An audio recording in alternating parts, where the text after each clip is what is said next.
What time do you think it is? Test drive! Aye. After I get done plowing the driveway. Hi, John, what do you think? Do you want to hear it run? Yeah. Okay, so you got to pull the choke out to start it. Okay. Now flip the kill. Okay, and you push it, and once it starts to kick over, let off the push button. And it's in neutral, right? Yes, it's in neutral. Okay. Okay, push the choke in. Yep.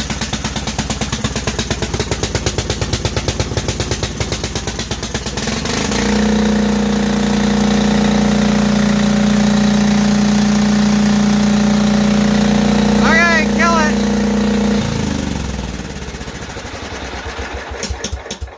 Alright, why don't you show everybody how you line up there if you hold the steering wheel. So I pull that and then flip this up and then push it? Yep, so right there, the steering wheel's pretty decently set for you.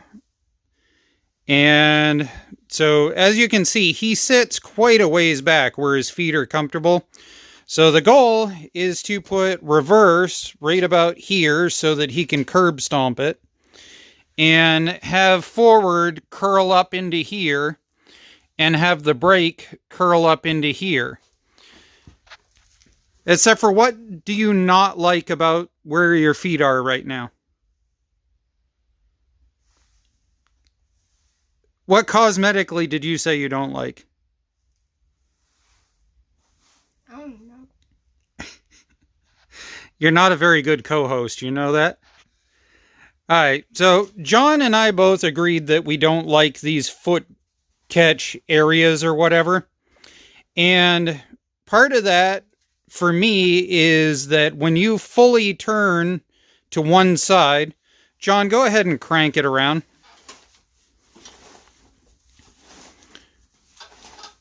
So when this is fully cranked around and you articulate this over the top of something, there's just barely enough space for my fingers to fit, which means once this articulates, it's going to hit this. So we were going to end up needing to go and cut it anyway. What I found out back was this off an MTD Cub Cadet variant. It's a 1500 series. These are a dime a dozen. They're all over the place. Really, really cheap.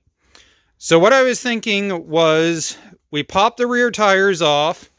We fully channel this all the way down and around.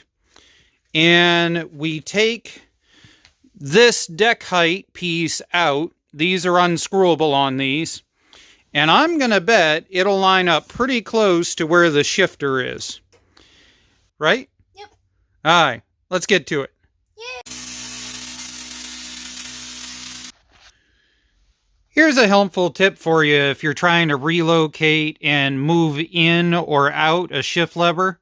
What I do is I scribe a line down through it in a straight spot so that way I can cut where I want it to be. I can cut how much I want out of it, and then I can pull it together and I can weld it and know that the shifter is going to still be in the same exact spot it was. It's just going to be into the chassis a little bit. What we're running into is that it does line up in this deck height adjuster slot, but it's hitting this outside, so we need to bring it in about an inch or so. We'll be back. There we go. So we got that lined up with the chunk cut out, and we ground into the side of there so that we could fill it full of weld on both sides. If I come around here, you'll see we ground into that side also so we can fill it full of weld and stitch it.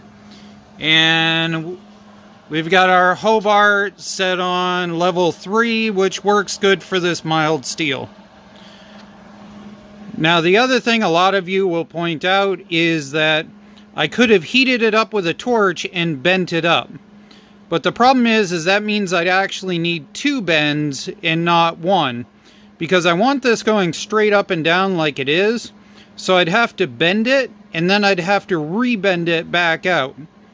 So this is just simpler, easier. to do this way. So this is just tacked in here at this point. It's some scrap left over from some metal pallets that I grabbed this summer, with the idea being that this tab and this tab are going to correspond with lining up right about here and right about here so that I can drill some holes and put some mounts. We've got that adjusted now. So let's try and do the one-handed YouTuber thing that I hate when everybody else does. There we go. And that's not quite lining up. Why are we not lining up? Well, that needs to go forward some. And that's lining up nice and centered. This is coming out a little bit in, but that's okay. We can work with that. That's a little bit in, but yet again, we can work with that. And this right here needs to come up and go like that. So the premise of this right now is what I'm debating is bolting through this into this railing. I think that would be a much better and more solid mount. I could potentially drill from under here on those, but that, as you can see, is at a slight angle, so that might work. But the big thing at this point is going to be figuring out reverse. So this was reverse, and this would have pivoted like this, but that piece was hitting, so I cut that out. So now we've got this. So what I need to do is make a bar that goes from here back and then comes up through the floor with some sort of bolt-on piece that can get stomped on in order to make it go in reverse. Body panels are done. Seat is mounted, and covers need to be done. Stop me if you've heard this one. I got it all figured out. No, I didn't. So I thought I was going to be all brilliant and put in a lever under here. See? That comes over and then comes up so that you would step on that for reverse. And so that comes back just like it should. Except for what I didn't plan on was that in the teeter-totter motion, that needs to come up.